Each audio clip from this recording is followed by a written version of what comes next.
Before we begin, I want to ask you for a small favor. If you enjoy stories that blend mystery, science, and history, stay until the end. Your time and curiosity help this channel grow, so hit like, subscribe, and let's explore another mystery that defies logic. The moon, silent, pale, and constant, has watched Earth for billions of years, yet we still know surprisingly little about it. NASA calls it our natural satellite. But too many scientists, the moon behaves far too unnaturally for comfort. Its orbit, composition, and even the way it rings like a bell have puzzled experts for decades. And the deeper we look, the stranger it gets, because some of the data NASA collected from the Apollo missions doesn't add up, and some of it was never made public at all. Why would the most powerful space agency in history hide anything about our nearest celestial neighbor? Maybe because what they found could rewrite everything we think we know about the moon and about ourselves. From strange seismic echoes to impossible geometry, the moon holds secrets that challenge not only science, but imagination itself. And today, we'll explore what NASA might not be telling you about it. To start, we need to look back to 1969, when Apollo 12 astronauts performed an unusual experiment. After placing seismic detectors on the moon's surface, they intentionally crashed the lunar module's ascent stage back onto it.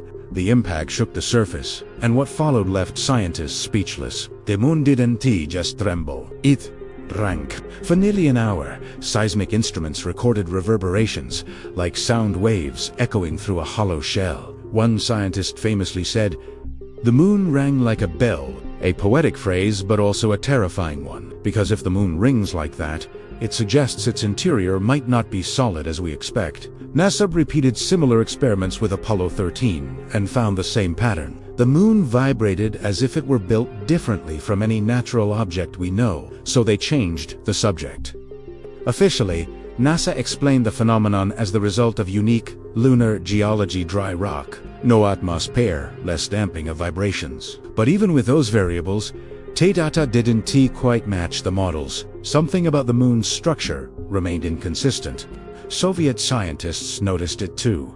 Long before Apollo, the moon's orbit is nearly perfect. Its center of mass offset just enough to remain tidally locked. That's not normal for captured satellites. Its density is lower than Earth's crust, but its crust itself is far thicker than expected for a body its size. In fact, many of the moon's metals, titanium, chromium, uranium, appear in concentrations far beyond what geology predicts. These are the same metals we use in advanced aerospace engineering. It's almost as if the moon's composition was engineered, not formed by accident. And yet, we're told it's a random outcome of a cosmic collision billions of years ago. The dominant theory says a Mars-sized body struck early Earth, ejecting debris that coalesced into the moon.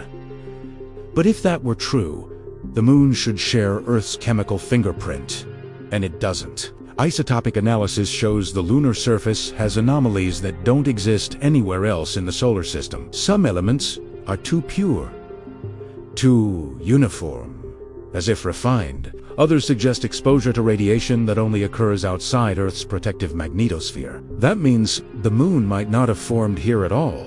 In the 1970s, two Russian scientists, Vasin and Sherbak, proposed a controversial theory that the moon could be an ancient, artificial satellite, hollowed out, reinforced, and placed in orbit around Earth by unknown intelligence. NASA never officially addressed that theory, but it never disproved it either. And the more we study the moon, the more its behavior fits the impossible. Consider its rotation. The moon is tidally locked, always showing the same face to Earth, with mathematical precision. Its orbit is nearly circular, far too stable for a naturally captured object. Its position perfectly regulates Earth's tides, seasons, and even axial tilt, maintaining conditions for life. Remove the moon, and Earth's climate becomes chaos. Some call that coincidence. Others call it design. NASA's official records discuss the moon's importance, but avoid the question of how such perfect synchronization came to be. Because randomness rarely produces perfection. When Apollo 17 returned with samples, scientists expected the moon's interior to be younger than its surface. Instead, it appeared older. Some rocks were billions of years older than any found on Earth.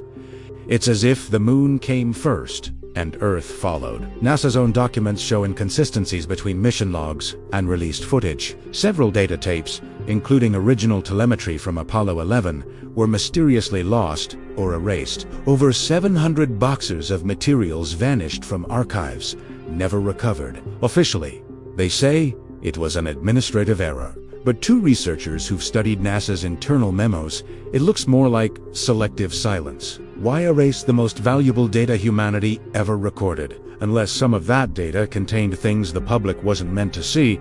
Several astronauts have hinted at that possibility, speaking carefully, but deliberately. Apollo 14's Edgar Mitchell once stated that there's more to the moon than meets the eye. Buzz Aldrin himself spoke cryptically of structures on the moon's surface, visible through telescopes, but never discussed in press conferences. Satellite imagery from later missions revealed unusual formations, geometric, reflective, and sharply angled, rising from shadowed craters. NASA labeled them boulders or lighting artifacts. Yet independent analysis found consistent alignments between these structures, like a grid. If these were mere rocks, why were some arranged in perfect symmetry? Some amateur astronomers captured similar anomalies decades later, even during live feeds before they were cut short. NASA dismissed it as technical interference, but these interruptions happen too often, always when something appears that shouldn't be there. There's a saying among researchers, NASA stands for never a straight answer. Harsh, maybe, but when every anomaly is brushed aside, suspicion fills the silence. And that silence has lasted half a century, as private companies like SpaceX and NASA's Artemis program prepare for permanent lunar bases. New questions are surfacing again. Why build bases specifically near the Moon's south pole, the least explored and most shadowed region? That's where orbital scans detected unusual magnetic fields and pockets of hydrogen-rich ice deep below. Some believe it's simply for water resources. Others suspect there's something else down there, something ancient, metallic, and deliberate. If the moon truly hides evidence of intelligent design, the South Pole could be where the answers sleep. Artemis 3 is set to send humans there within the decade, officially to study geology and ice. Unofficially, many wonder if it's to verify what previous missions were told to ignore, because the closer humanity gets to the moon again, the less it feels like exploration and more like return. Maybe we're not visiting a neighbor. Maybe we're revisiting a home. The question isn't whether NASA is lying, but whether it's protecting something far bigger than we can yet grasp. What if the truth about the moon isn't dangerous because of what it reveals, but because of what it implies, that we are not alone, and maybe we never were? Perhaps the moon isn't a natural companion, but a sentinel placed there to watch, to regulate, or to wait. Ancient civilizations across Earth spoke of the moon as the eye of the gods, the mirror of the heavens, the watcher of men. What if those myths were memories, not metaphors? For now, NASA continues its missions. Its statements careful, its data selective. But no veil lasts forever. One day soon, when humans walk again beneath that silver silence, the moon may finally tell us what it's been keeping or who. If you made it this far, thank you for being part of this journey. Before you go, hit like, subscribe, and turn on the notification bell. It really helps us grow and keep curiosity alive. Join us here on Mr. Curiosity, where imagination meets reality, and where every story reveals just how mysterious our world still is.